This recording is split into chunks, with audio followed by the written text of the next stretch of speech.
Welcome to Classes of Mail. Before you listen, you should know that Alan Gigax is not in any sense an official spokesman for the Post Office, the NALC, or anybody else.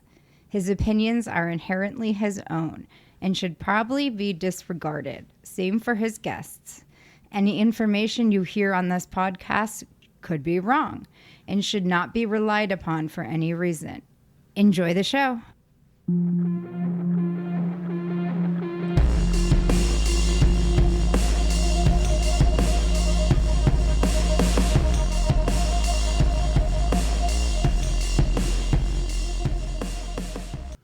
Hey everybody, welcome to another episode of Classes of Mail. My name is Alan Gigax, and we are going to pick up reading from the JCAM section 8.5, article 8.5, and let's get to it so that we can get through it. Section 5, overtime assignments. When needed, overtime work for full-time employees shall be scheduled among qualified employees doing similar work in the work location where the employees regularly work in accordance with the following. Overtime assignment rules apply to full-time employees. The introduction to Article 8.5 clarifies that its provisions as a whole apply only to full-time regular or full-time flexible employees who are needed to work overtime. This provision does not require management to use a full-time employee desiring to work overtime in preference to a PTF or a CCA working overtime. All right, so to add on to that commentary, this is laying out that you're not entitled to overtime. People will say like, well, I have the most seniority, I should get the overtime. That's not the way it works. Management can give the overtime to whoever they want, provided they meet these certain restrictions. All right, moving on. Management normally has the right to assign overtime work to full-time employees rather than to a PTF or a CCA. All right, it says they have the right to assign it, not the requirement or the responsibility to assign it. An exception to this general principle is management's requirement to provide auxiliary assistance, see JCAM pages 816 through 819, before requiring letter carriers not on the ODL or work assignment list to work overtime on their own route on a regularly scheduled day. This exception is explained following Article 8.5.C.2.D under the heading Implementing Memorandum on Letter Carrier Paragraph. All right, so we will get into that a little bit later, that it's about mandating. It's about forcing you to work overtime if you don't want it. Moving on, acting supervisors. An acting supervisor, 204B, may not be assigned bargaining unit overtime in lieu of a bargaining unit employee. The PS Form 1723 is the controlling document for determining whether an employee is on a 204B status. See Article 1.6 for a complete discussion of this issue. 8.5.A. Employees desiring to work overtime shall place their names on either one or both of the overtime desired lists defined below, or the work assignment list during the 2 weeks period. Let's start that over. Overtime employees desiring to work overtime shall place their names on either one or both of the overtime desired lists defined below, or the work assignment list during the 2 weeks prior to the start of the calendar quarter, and their names shall remain on the list until such time as they remove their names from the list. Employees may switch lists during the 2 weeks prior to the start of the calendar quarter, and the change will be effective beginning that new calendar quarter. All right, so again, for clarification, you can switch lists coming into the quarter, but once you're in the quarter, you're on that list. And the only option you have is to drop off the overtime list completely and go onto the 8 hours only list. All right, number one, full-time letter carriers, including those on limited or light duty, may sign up for either one or both of the following regular overtime desired lists. Employees desiring to work up to 12 hours per day on their regularly scheduled days. Employees signing only this list are not on the overtime desired list on their non-scheduled days. However, employees signing both regular overtime desired lists are eligible to work up to 12 hours per day on their regularly scheduled days and their non-scheduled days. Employees desiring to work 8 hours per day on their non-scheduled days. Employees signing only this list are not on the overtime desired list on their regularly scheduled days or beyond 8 hours on their non-scheduled days. However, employees signing both the regular overtime desired lists are eligible to work up to 12 hours per day on their regularly scheduled day and on their non-scheduled day. Signing overtime lists.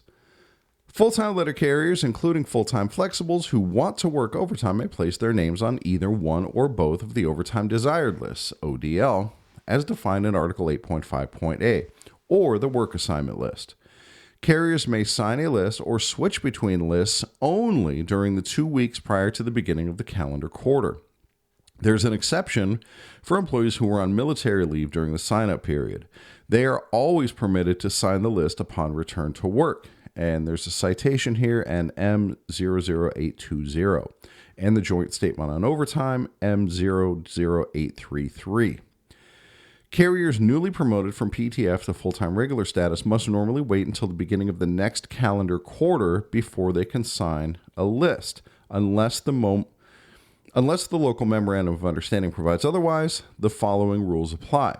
So where I work, the local memorandum of understanding says that upon making full-time regular, you can choose your overtime status right then. But obviously it's not that way in everybody's local, and this is the default way that we're about to read.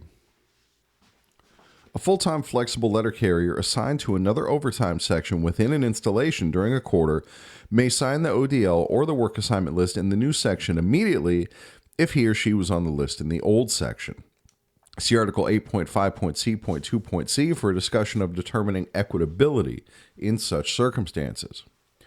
A full-time regular letter carrier who bids or is transferred to another overtime section within an installation may sign the ODL or the work assignment list in the new unit immediately if he or she was on the list in the old section. See Joint Statement on Overtime, M833.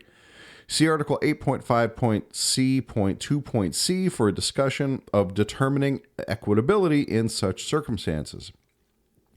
A full-time letter carrier who is accessed to another installation or who exercises retreat rights under the provisions of Article 12 may sign the ODL or work assignment list in the new installation immediately if he or she was on the list in the old installation. See Article 8.5.c.2.c for a discussion of determining equitability in such circumstances. Additionally, the following MOU applies in this situation. And here we have a memo between the USPS and the NALC regarding signing overtime lists. The parties agree to the following regarding employees transferred from another installation or part-time flexible city letter carriers and city carrier assistants who become full-time city letter carriers in the installation following the 2-week period for signing the overtime lists. Article 8.5.a. The installation head and branch president or their designees may mutually elect to develop a process that allows employees who transfer from another installation or are converted to full-time following the sign-up period to place their names on either the overtime desired list or the work assignment list. Local procedures agreed upon pursuant to the terms of the predecessor memorandum of understanding regarding signing overtime lists will remain in effect and may only be modified by mutual agreement of the local parties or through the local implementation process. The parties further agree that once the local process is developed pursuant to the terms of this memorandum, it may only be modified by mutual agreement of the local parties. All right, so there you have it. That is how my local has in it that as soon as you make career, you can choose your overtime status. Prior to the 2023 national agreement, carriers could place an asterisk on the ODL to distinguish between those who wish to work more than 10 hours in a day and those who do not. However, all references to this preference have been removed. The 1984 Memorandum of Understanding on Overtime provides that once a carrier signs a list, their name remains on the list from quarter to quarter until the carrier asks that it be removed in writing. All right, guys, this is important because this does come up from time to time in stations. I've had to deal with this before, where management will just change your overtime status without your approval. Your list stays on there from quarter to quarter until the carrier asks that it be removed in writing. All right, so that also means that there are places where management will try to tell you that, oh, if you decline overtime more than 3 times in a quarter, you're off the list. The fuck you are. That's not what this says. This says if I want to get off the list, I have to put it in writing that I'm getting off the list. And on top of that, the other side of that, I should say, is that you're not supposed to be able to decline overtime. That would be a failure to follow instruction. If management lets you get away with it, that's up to management. But if you sign that overtime desired list, declining overtime is not a provision in this contract. All right, going on. However, management need not immediately honor the request if the employee is needed for overtime work on the day the request is made. Yeah, so if you decide to get off the list, you're still on the list today. You got off the list starting tomorrow. See the joint statement on overtime, JCAM pages 8-30 through 8-32, M0833. Management may not unilaterally remove an employee's name from the ODL. See, there it is again. However, employees on the ODL are required to work overtime except as provided in Article 8.5.e. And there's a citation there, and it's M858. All right, and I have a prediction of what's going to come up in 8.5.e. It's going to be that only on your birthday or anniversaries are you allowed to decline overtime. 8.5.b. B. Overtime desired list will be established by craft, section, or tour in accordance with Article 30 local implementation. Establishment of ODLs. The subject of whether ODLs are established by section and or tour may be locally negotiated under the provisions of Article 30.b.14. However, as a practical matter, in most installations, letter carriers do not work during more than one tour. LMOU provisions on this subject might provide, for example, that separate ODLs be maintained by defined sections, by individual stations, by zones, for parcel post routes, for collection routes, etc., etc. See Article 30 in this publication. The work assignment list is distinct from the regular overtime list discussed in Article 8.5.c.2. It is discussed in a separate section below. So again, here's something for your local to decide. Like my station has 2 zip codes in it, 2 delivery zip codes, and there's only one overtime list. And you can get overtime assigned to you in either zip code if you're on the overtime list. Whereas I know in other places, if you have 2 zip codes, they're completely separate. There's no crossing. And if you're on the overtime list in one zip code, that's where you get your overtime. So that's something that's in the local. All right, 8.5.c.1 is reserved, so we're going to skip it. 8.5.c.2. C.2. When during the quarter the need for overtime arises, employees with the necessary skills, having listed their names, will be selected from the overtime desired list. I don't know if it gets into what necessary skills are, but generally, if you are a carrier, you have the necessary skills. There may be a special requirement, like if it's a collection route, you have to be able to drive a 2-ton truck or something like that. But generally, that doesn't come into play if it's just regular mail delivery. B. During the quarter, every effort will be made to distribute equitably the opportunities for overtime amongst those employees on the same overtime desired list. I think it's going to clarify a little bit later, but for clarification here, if you are on the 12-hour list, you are to be equalized with other carriers on the 12-hour list. If you are on the work your day off list, you are to be equalized with other people on the work your day off list. And it says that every effort will be made to distribute equitably. Every effort will be made. Wait. All right. During the quarter. The part that I skipped. During the quarter, every effort will be made to distribute equitably. So this isn't just like, the last 2 weeks we should be trying to make people up. This should be an ongoing process throughout the quarter. C. In order to ensure equitable opportunities for overtime hours worked and opportunities offered will be posted and updated weekly. So management has this overtime equitability report. I forget what it's, the OT admin, or I don't remember what the report is. I haven't looked at one in a while since I haven't been a steward in a while. But their report, in my experience, is totally bogus. When I was a steward, I always did my own accounting of the overtime based on the actual hours worked, because they would say that like somebody was on vacation And so they missed an 8-hour opportunity for overtime today, or a 4-hour opportunity for overtime today.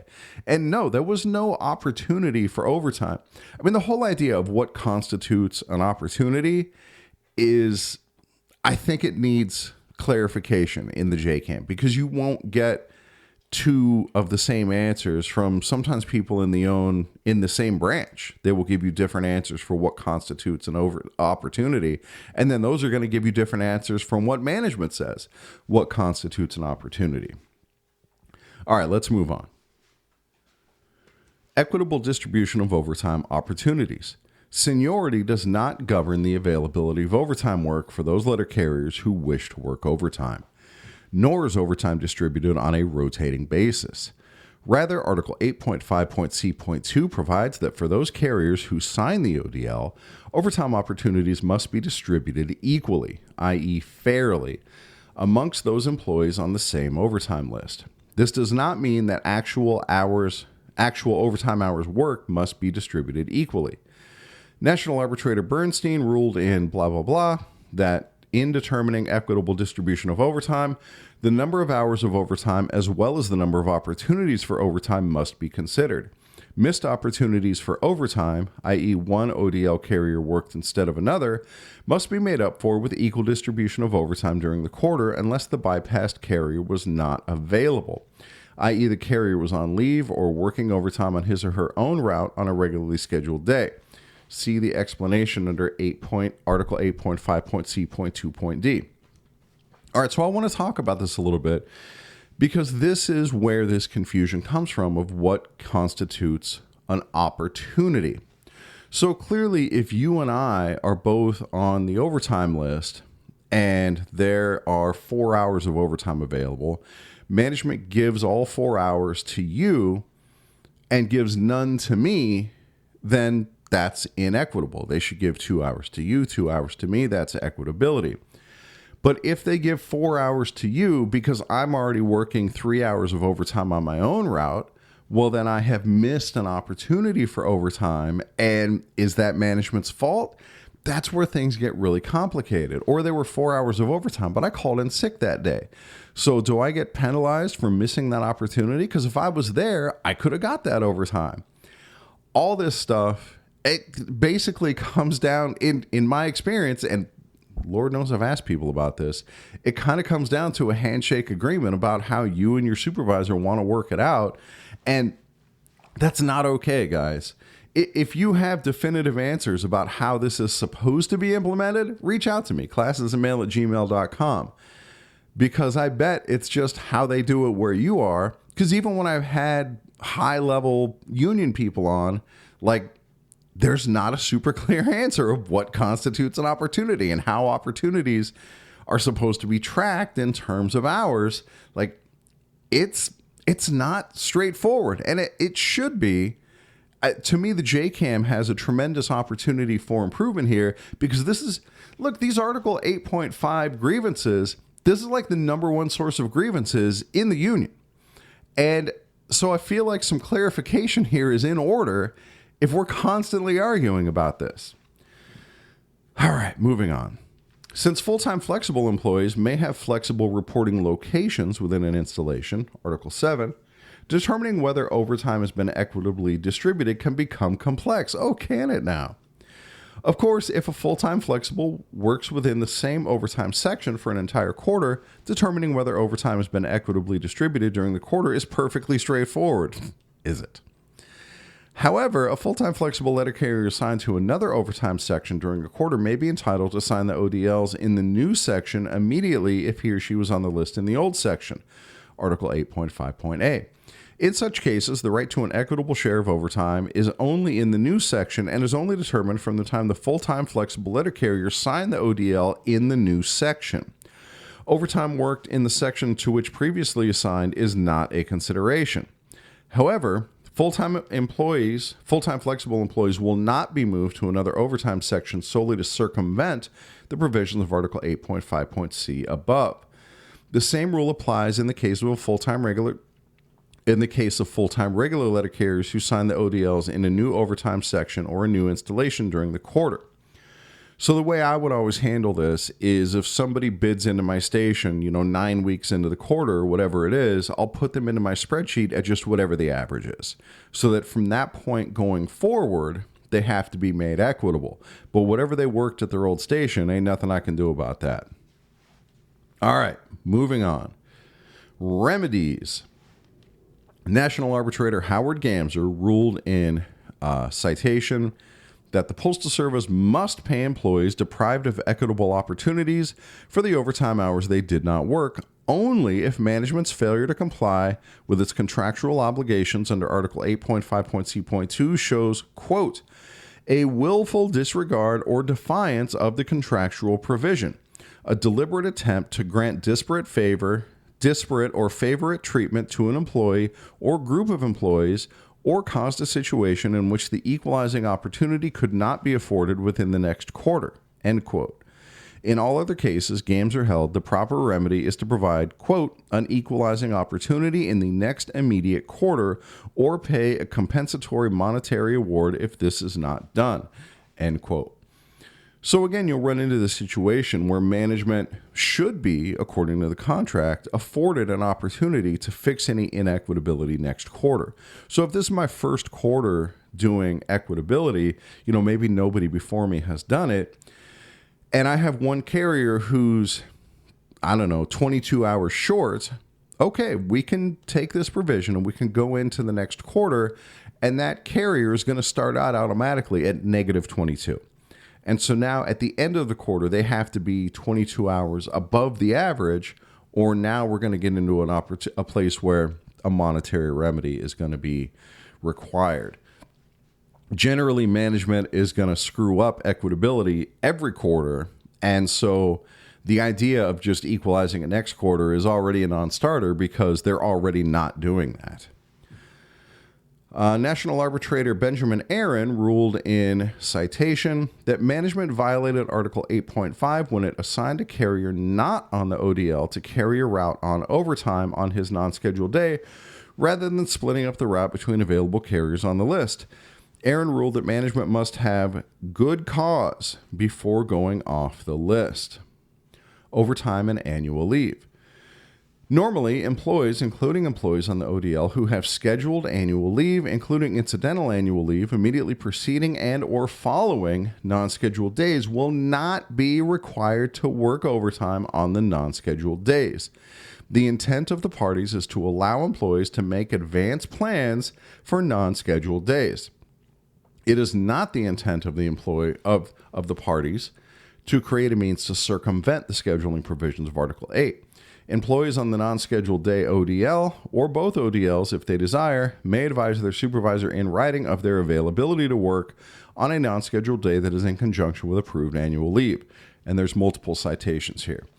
So let me break this down a little bit more for you. Let's say where this comes up most often is like with a holiday. So the holiday is on Monday, and you don't want to have to be made to work on, let's say the holiday is on Friday. And so Friday, nobody works. Thursday is your designated holiday if you were going to be off Friday. So you should be off Thursday. So you would be off Thursday, Friday, Saturday, Sunday. It's going to have a 4-day weekend. That's going to be great. But in order to protect your Thursday off, you have to take off either Wednesday or, you know what? Trying to explain this without looking at a calendar is not as easy as I thought it would be. But the provision is here, right? The provision is on page 8-14 in the JCAM, and it's basically that if you have a day of annual in conjunction with other days that you have off, then management is supposed to let you have those other days off. All right. Next, request. Oh, but if you want to work for some reason, let's say you're on the day off list. And that's good money. That's 8 hours of overtime. That's a good chunk of change. So you took a week off because you're just trying to burn your annual leave. You got too much, to carry it over. And so you need to burn this week of annual leave. But man, I know they're going to call people in on Monday, and I hate to miss that opportunity for 8 hours of overtime. Well, that's where on the 3971, you can mark yourself as available if needed. And so in the middle of your week off, in the middle of your vacation, you can come in and work your day off and make that money. That's not prohibited. Next, request for temporary schedule change. The intent of submitting a PS Form 3189, which requests an earlier leaving time, is to obtain approval for the employee to leave at that earlier time. Consequently, it is inappropriate for management to approve such a form and then require the employee to work post-tour overtime in other than emergency situations. When a PS Form 3189 requesting an earlier leaving time is approved, the requesting employee will be passed over for any overtime worked on that day as being unavailable. Thus, no grievances may be filed if employees with an approved PS Form 3189 are passed over. Likewise, no grievances will be filed on behalf of employees required to work overtime as a result of passing over an employee with an approved PS Form 3189. And there's a citation here, plus M1079. Overtime and holiday scheduling. Much of what is often considered overtime work by full-time employees on their holiday or designated holiday is not overtime. Rather, it is holiday worked pay or holiday scheduling premium. The only work that is contractually overtime for full-time employees working on a holiday or designated holidays is work beyond 8 hours in a day, ELM Section 434.53. Furthermore, work up to 8 hours on a non-scheduled day assigned under the provisions of Article 11.6 is not considered in determining equitability. This is because the employees assigned the overtime in such situations are not selected from the ODL under the provisions of Article 8.5.C.2.A. Rather, they are selected under the provisions of Article 11.6 and any applicable LMOU provisions. The provisions of Article 11 only apply to scheduling full-time employees to work 8 hours on their holiday, designated holiday, or non-scheduled day. The provisions of Article 8 apply to scheduling work beyond 8 hours on those days. Therefore, only work over 8 hours on a non-scheduled day, holiday, or designated holiday scheduled under the provisions of Article 11.6 is considered and counted toward determining equitability at the end of the quarter. National arbitrator Mittenthal held in a citation that a regular employee who volunteers to work on a holiday or designated holiday has only volunteered to work 8 hours. A regular volunteer cannot work beyond the 8 hours without supervision first exhausting the ODL. 8.5.C.2.D. D. Recourse to the overtime desired list is not necessary in the case of a letter carrier working on the employee's own route on one of the employee's regularly scheduled days. E. All overtime hours worked by and all opportunities offered to employees on the overtime desired list, regardless of whether the overtime opportunity is on or off the employee's own route, will be considered and counted when determining quarterly equitability. That's a good point. That goes back to what I was saying, like there's 4 hours, but I'm working 3 hours on my own route. Those 3 hours are credited toward that equitability at the end of the quarter because overtime is overtime. All right, F.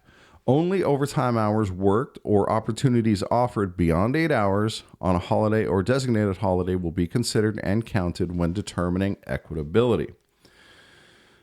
All right. I don't know if it's going to get into this here, but this is the difference between designated holiday and scheduled day off. So let's go again with the situation where the holiday is on Friday. So Friday is your day off. So everybody's off Friday. So your designated holiday is on Thursday, and you're going to be off Thursday and Friday. If you come in and work on Thursday, those 8 hours are going to be straight time because you're getting designated holiday pay or whatever they call it in here. And you only would get overtime if you go beyond 8 hours. However, if Thursday is your scheduled day off, that's your scheduled day off. And so if you come in and work that day, then that whole day is going to be overtime because that's your scheduled day off. And that's the difference. So I know in my local, if management is going to be mandating people, we have an agreement that they have to mandate the day off people first because they're going to have to pay them overtime all day. And so that's a better deal for carriers, and it makes management a little bit less inclined to mandate people. All right, moving on. Counted toward equitability. The 2023 National Agreement provides that all overtime worked by a letter carrier, including carrier technicians, on the ODL counts toward equitability for the quarter. There are 2 exceptions not counted toward equitability. The first 8 hours of holiday premium work performed at 1.5 times the straight rate of pay on a holiday or designated holiday. Overtime worked on a volunteer basis beyond the contractual work hour limitations in accordance with Section 5G. Okay, so we have that 12-hour limit. So if you volunteer to work beyond 12 hours, those additional hours aren't part of equitability. Pre-arbitration settlement, blah, blah, blah, M135 is no longer applicable as written. However, overtime that is concurrent with, occurring the same time as, overtime worked by a letter carrier on the employee's own route on one of the employee's regularly scheduled days is still not counted as an opportunity missed for the purposes of administration of the ODL. The Step 4 decision that citation M1323 is also no longer applicable. The letter carrier paragraph. Dude, we're already 31 minutes into this. How much more do we have? 85D, 85E, 85F, 85G. Oh my gosh, dude, there's still so much more. But all right, we're gonna power through it. We're gonna go all the way to the end of 8.5. Here we go. The letter carrier paragraph. For many years, Article 8.5.C.2.D also gave management the right to require a letter carrier working on his or her own route on a regularly scheduled day to work mandatory overtime rather than assigning overtime to a carrier from the ODL. However, in the overtime memorandum first negotiated as part of the 1984 National Agreement, the Postal Service and the NALC added the following qualification known as the letter carrier paragraph. All right, a quick editorial note here. As a teacher, I don't like telling people wrong information and then telling them that, oh, that information is no longer valid, because it just confuses people. You're in this routine of giving correct information, wrong information, that's wrong, this is the right. I don't like that. That's not the way people learn, in my experience. And so to me, when they say, oh, prior to 1984, it used to be this way, dude, just drop that. Just say this is the way it is now. Because, well, for the reason I just said. All right, so here is the letter carrier paragraph. In the letter carrier craft, where management determines that overtime or auxiliary assistance is needed on an employee's route on one of the employee's regularly scheduled days, and the employee is not on the overtime desired list, the employer will seek to utilize auxiliary assistance when available rather than requiring the employee to work mandatory overtime. The complete text of this memorandum is reprinted at the end of the article. National Arbitrator Mittenthal ruled in blah, blah, blah citation that the letter carrier paragraph is an enforceable obligation. Implementing memorandum on letter carrier paragraph. A memorandum of understanding signed December 20th, 1988, M884, further explained the requirement to seek the use of auxiliary assistance before requiring letter carriers not on the ODL or work assignment list to work overtime on their own route on a regularly scheduled day. CCAs and PTFs are considered as auxiliary assistance. Accordingly, management must seek to use CCAs and PTFs at either the straight time or regular overtime rate prior to requiring letter carriers not on the ODL or work assignment to work overtime on their own route on a regularly scheduled day. Exception. However, effective July 1st, 2025, CCAs and PTFs are considered unavailable beyond the work hour limitations for weeks 1 through 11 as outlined in the MOU regarding new employee experience, retention, and mentoring program. This change complies with the National Agreement Implementation MOU dated May 27th, 2025. Management must seek to use all of the following to provide auxiliary assistance. And again, this is if you're like an 8 hours only carrier and you need overtime on your own route. Before they make you carry your own overtime, they have to do all of this first. PTFs at the straight time or regular overtime rate. CCAs at the straight time or regular overtime rate. Available full-time regular employees such as unassigned or reserve regulars at the straight time rate, and full-time carriers from the ODL at the regular overtime rate. All right. However, the memo states that management does not have to use ODL carriers to provide auxiliary assistance if such an assignment would mean the ODL carriers would be working penalty overtime. In that limited situation, if no auxiliary assistance is available without going into penalty overtime, management can require full-time regular carriers not on the ODL to work overtime on their own routes on a regularly scheduled day. Remember that this limited exception only applies when a full-time non-ODL letter carrier is required to work overtime on his or her own assignment on a regularly scheduled day. Guys, it is for this reason that the protest move of everybody get off the overtime list doesn't work, because it used to be management would have to mandate people to get them to work overtime, and the mandate would be inappropriate because they've got overtime people they should be using.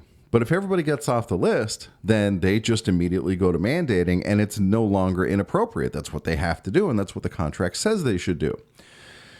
So the idea of everybody get off the list is attractive. I get it, but it backfires.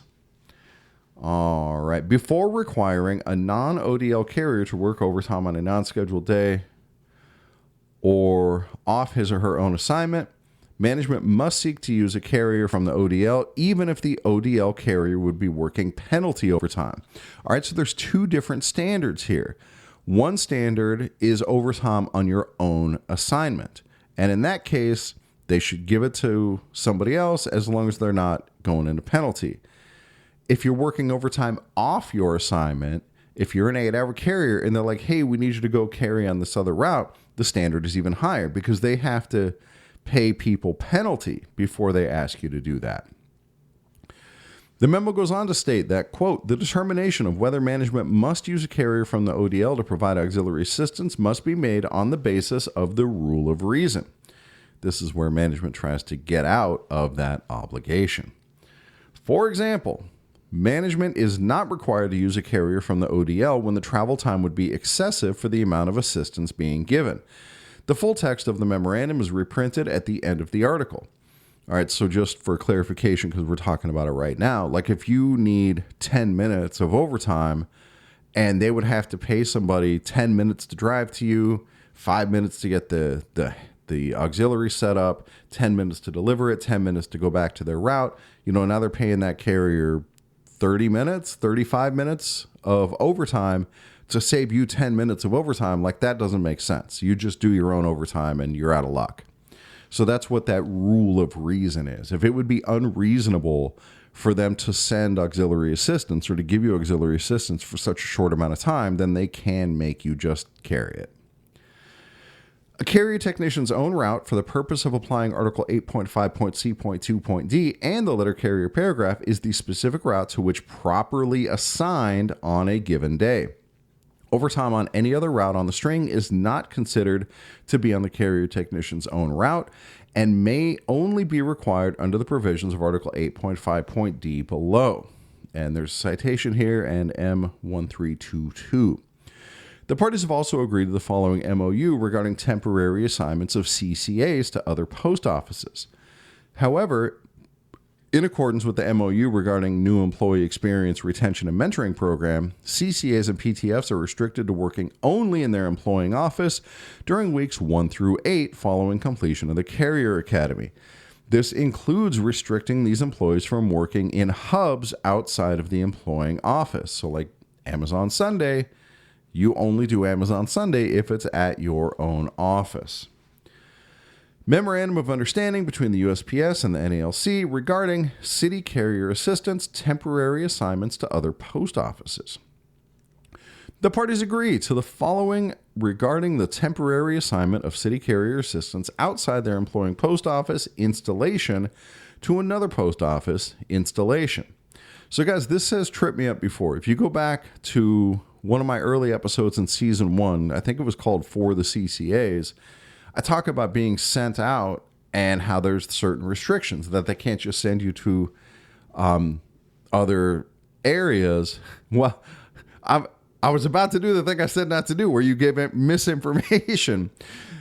What I said in the podcast was wrong. I don't need to get into what I said that was wrong.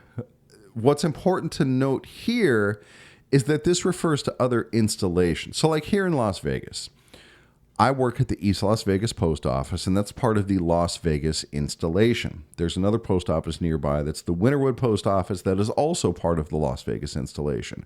So as a CCA, if they tell you, hey, tomorrow we need you to go to Winterwood, well, that's the way it goes. Tomorrow you go to Winterwood, as long as you're outside of those first 8 weeks.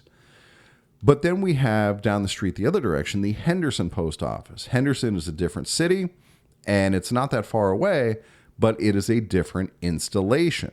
So if they say, hey, tomorrow we need you to go to Henderson, now we've got issues because that's outside of the Las Vegas installation. So that's the distinction that we're talking about here.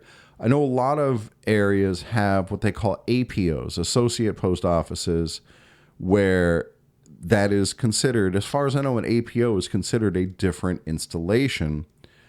I'm not positive about that because we don't. Oh, yeah, we do have APOs. Like Henderson would be an APO. Never mind. So going to a different installation, that's where these rules are going to apply, not to another station within your installation.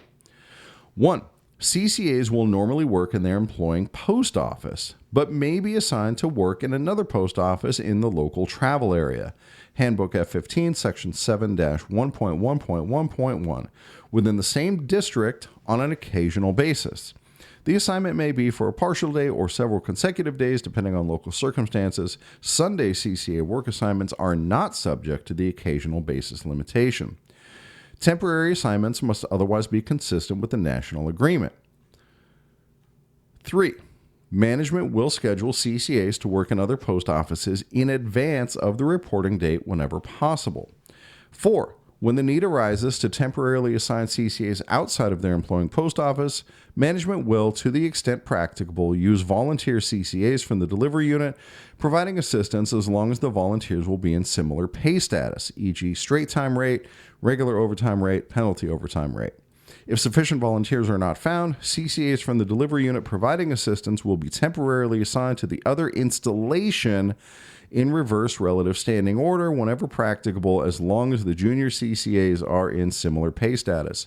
All right, so there's that key word, installation. I know it keeps saying office and post office, but the way this is enforced is it's the other installation.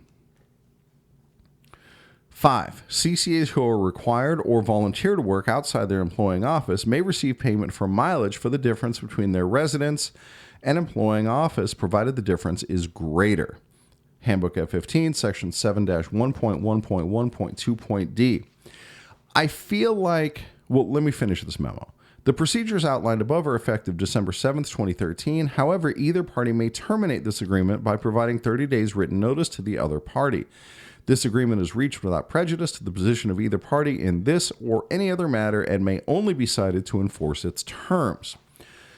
So I feel like as a proactive steward, you might be able to make the argument in here that, like when it says you can get payment for mileage for the difference between their residence and the employing office, provided the difference is greater. So I'm right next to the East Las Vegas post office. That's why I work there. If I were asked to go to Michael's post office, which is the Crossroads post office, that's a much further distance to drive. I might at least try asking for mileage because they use the different words in here. They use post office and installation in the heading of the agreement, of the MOU. And then they also use post office throughout, but then in section 4, they use the word installation. And so to me, because they're using both words, they're not interchangeable, or they would just stick to one and use it. They mean installation when they say installation, and they mean post office when they say post office. Now, as this has been explained to me, they all mean installation. But I wouldn't just buy it. I would fight that fight. And hey, if it's confirmed, yeah, it all means installation, well, so be it. We didn't lose anything. But to me, I think this is worth fighting for because parsing the language, I mean, this is what the language says. All right, moving on. 8.5.d. D. If the voluntary overtime desired list does not provide sufficient qualified people, qualified full-time regular employees not on the list may be required to work overtime on a rotating basis with the first opportunity assigned to the junior employees. All right, so this is the provision that allows for mandatory overtime. And this is what management always screws up, usually out of laziness. Like, they're not going to bother giving the overtime to the right people. Oh, you're here, I'm going to give you the overtime. All right, so this is how it's supposed to be done. And this is why, again, everybody getting off the list doesn't work, because everybody just becomes subject to mandatory overtime. All right, mandatory overtime. One purpose of the ODL is to excuse full-time carriers not wishing to work overtime from having to work overtime.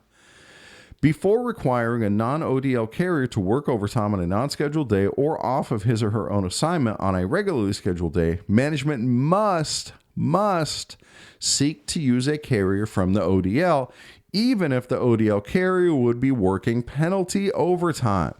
Right? Again, this is to make that 8-hour carrier work off their assignment. However, if the ODL does not provide sufficient qualified full-time regulars for required overtime, Article 8.5.d permits management to move off the list and require non-ODL carriers to work overtime on a rotating basis, starting with the junior employee.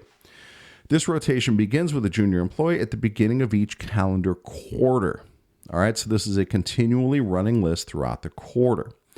Absent an LMOU provision to the contrary, employees who are absent on a regularly scheduled day, e.g. sick leave or annual leave, when it is necessary to use non-ODL employees on overtime, will be passed over in the rotation until the next time their name comes up on the regular rotation.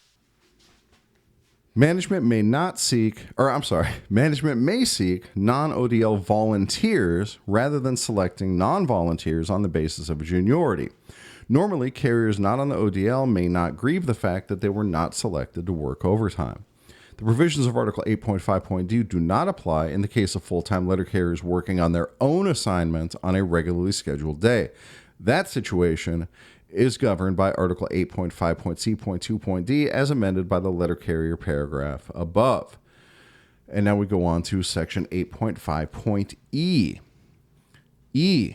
Exceptions to C and D above, if requested by the employee, may be approved by local management in exceptional cases based on equity, e.g. anniversaries, birthdays, illness, deaths. So we talked about this earlier. This is where you can be excused. Well, exceptional situations may excuse mandatory overtime. So this doesn't even say regular overtime if you're on the overtime list. This is a way you can get out of being mandated. This language is intended to serve as a guideline for local management in excusing employees from overtime work because of exceptional situations. Consequently, the 4 examples listed in parentheses are illustrative of the kinds of cases to which management should give full consideration in excusing employees from overtime.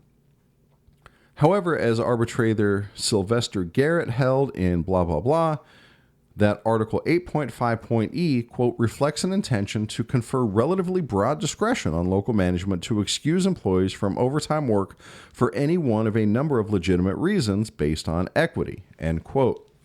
All right, so the whole paragraph just talks about being excused from overtime. The bold at the beginning of it says that they can excuse mandatory overtime. So Section D is about mandatory overtime, but it says it's 8.5C and 8.5D. 8.5C, no, you know what, dude? It's not just mandatory overtime. It's overtime generally, like if you're on the ODL, because that's what 8.5C is all about. And so this is an exception to C and D. Yeah, so there you go. So if it's your birthday, you don't have to work overtime, or at least management has discretion to allow you not to work overtime. 8.5.f. F. Excluding December, no full-time regular employee will be required to work overtime on more than 4 of the employee's 5 scheduled days in a service week, or over 10 hours in a regularly scheduled day, or over 8 hours on a non-scheduled day, or over 6 days in a service week. Article 8.5.f applies to both full-time regular and full-time flexible employees. The only two exceptions to the work hour limits provided for in this section are for all. The only two exceptions to the work hour limits provided for in this section are for all full-time employees during the penalty overtime exclusion period and for full-time employees on the ODL during any month of the year. Both work and paid leave hours are considered work for the purposes of administration of Articles 8.5F and 8.5G. National Arbitrator Mittenthal ruled in blah, blah, blah, that an employee on the ODL does not have the option of accepting or refusing work over 8 hours on a non-scheduled day, work over 6 days on a service week, or overtime of more than 4 of the 5 scheduled days on a service week. Instead, an employee on the overtime desired list must be required to work up to 12 hours in a day and 60 hours in a week before management may require employees not on the ODL to work overtime. Arbitrator Mittenthal's award does not extend to situations involving a letter carrier working on his or her own route on a regularly scheduled day. That's covered elsewhere. However, effective July 1st, 2025, management may seek ODL volunteers to work beyond the 12-hour daily or 60-hour weekly work hour limits. This change complies with the National Agreement Implementation MOU dated May 27th, 2025. All right, so just to reiterate, management has to work these employees overtime before they can make an 8-hour carrier work off of their assignment. 8.5.G. G. Full-time employees not on the overtime desired list may be required to work overtime only if all available employees on the overtime desired list have worked up to 12 hours in a day or 60 hours in a service week. Guys, this is the big one. This is how we know that management is violating the contract.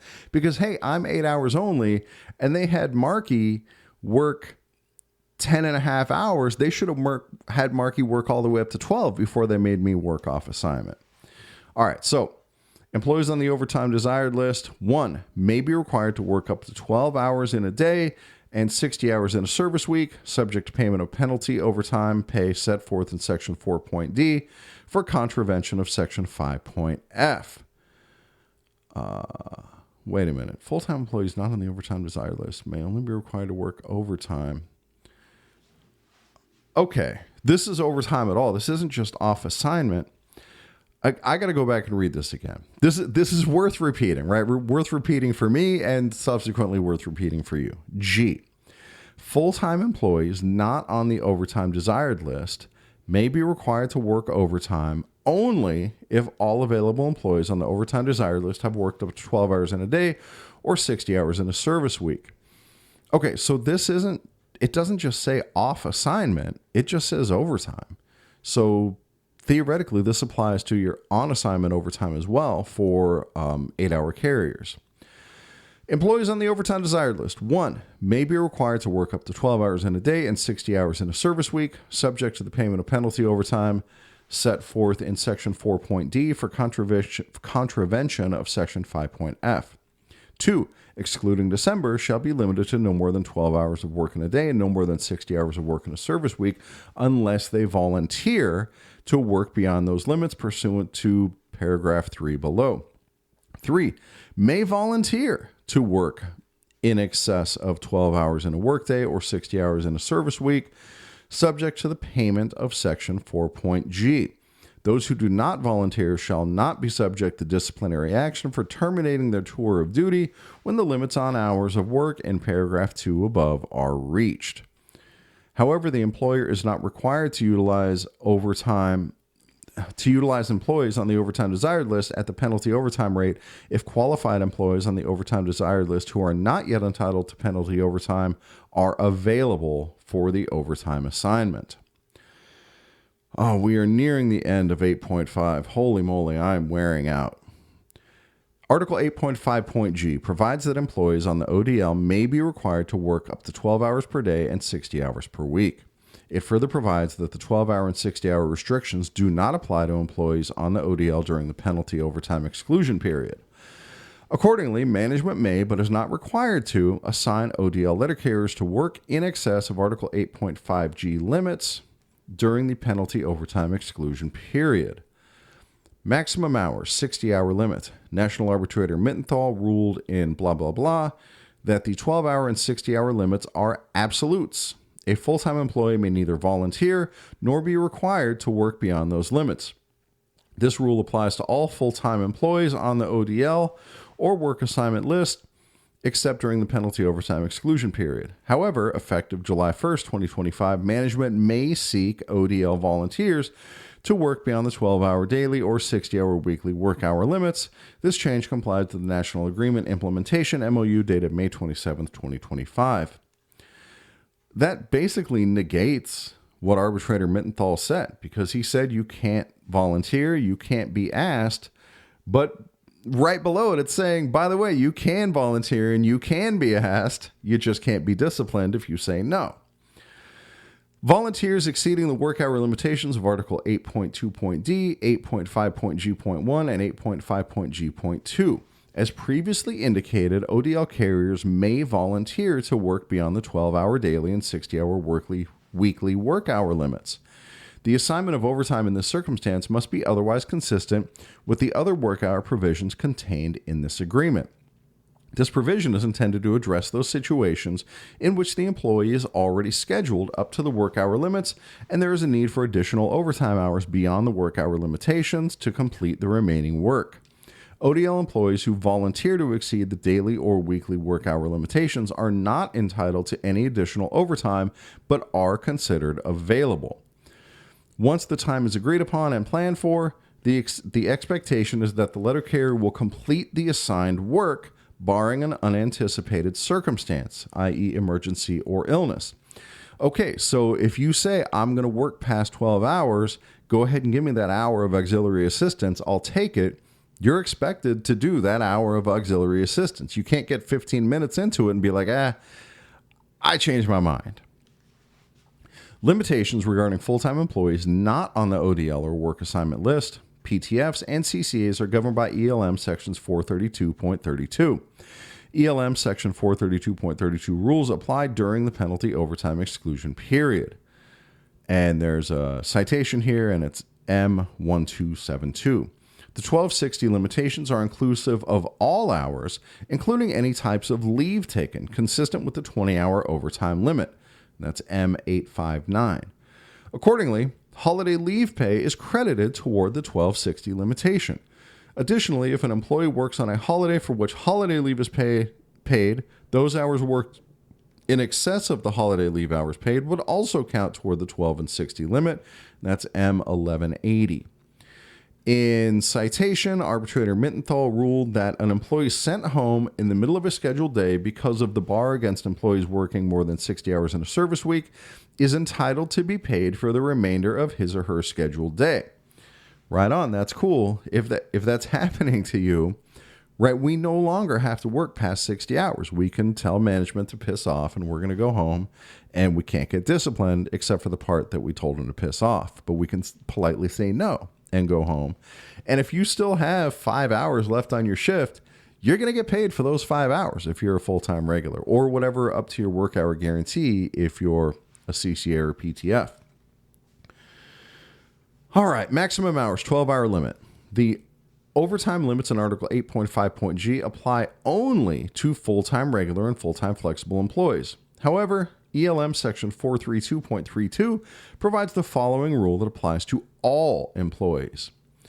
Except as designated in labor agreements for bargaining unit employees or in emergency situations as determined by the Postmaster General or designee, employees may not be required to work more than 12 hours in one service day. In addition, the total hours of daily service, including scheduled work hours, overtime, and mealtime, may not be extended over a period longer than 12 consecutive hours. Postmasters, postal inspectors, and exempt employees are excluded from these provisions. All right, so if you're CCA or a PTF, you work 11 and a half hours and you're on the clock for 12. So if you clock in at 8 a.m., 8 p.m. is the cutoff. Because this language limits total daily service hours, including work and mealtime, to 12 hours, all letter carriers not on the ODL or work assignment list including PTFs and CCAs, are effectively limited to 11.5 hours per service day. This is true whether or not a meal break is taken. This rule also applies during the penalty overtime exclusion period. However, the ELM also permits the collective bargaining agreement to create exceptions to this general rule.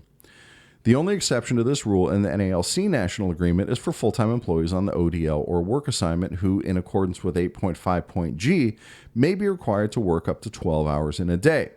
Since work within the meaning of Article 8.5.g does not include meal time, the total hours of daily service for carriers on the ODL may extend over a period of 12.5 consecutive hours.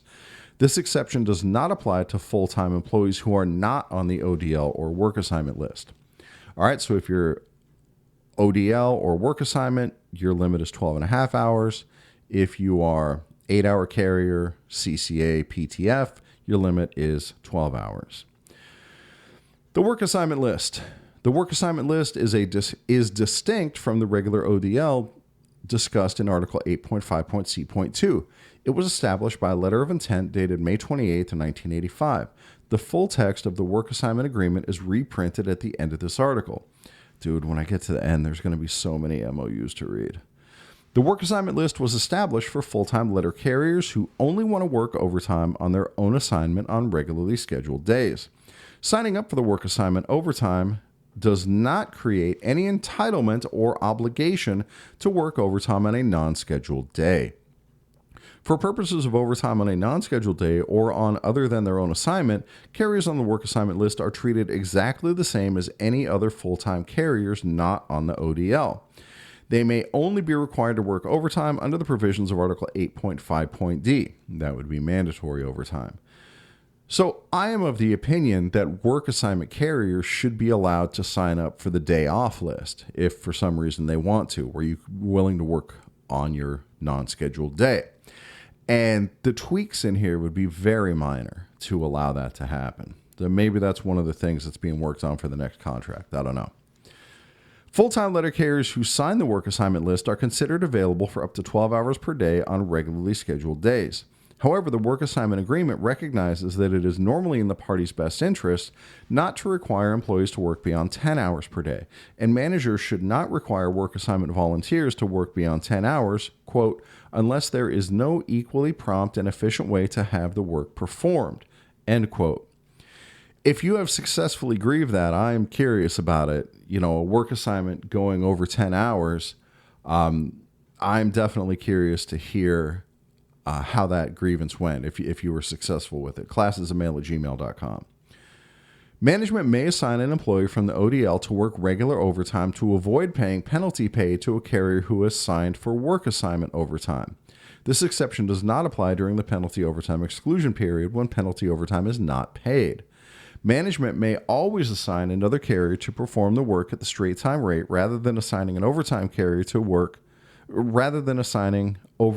a carrier on the work assignment list. Management may also assign PTFs and CCAs at the straight time or overtime rate when available and in accordance with other work hour limitations. Reserve letter carriers and unassigned regulars on the work assignment list are considered available for overtime on the specific route they are assigned on a given day.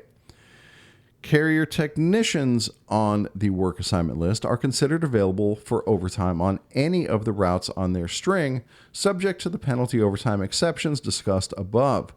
This provision should be applied as follows. A carrier technician who has signed for work assignment overtime has both a right and an obligation to work any overtime that occurs on any of the 5 component routes on a regularly scheduled day.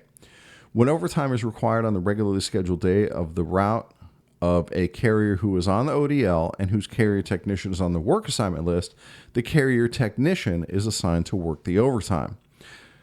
Just for clarification, if you are, I'm your T6, right? I'm your carrier technician. So you're on your route and you are on the big overtime list, on the 12-hour list, and I'm on work assignment. If there's overtime on your route, I'm supposed to get it. Because the rationale behind it, I presume, is that I can only get overtime on these 5 different routes that are on my string. Whereas you, as a 12-hour carrier, you can get overtime anywhere. And so if there's overtime to be had on my string, I should get it because you can get your overtime any old place. The opposite of that, we get to the next provision. When overtime is required on a regularly scheduled day of the route of a carrier who's on the work assignment list and whose carrier technician is also on the work assignment list, the regular carrier on the route is entitled to work the overtime.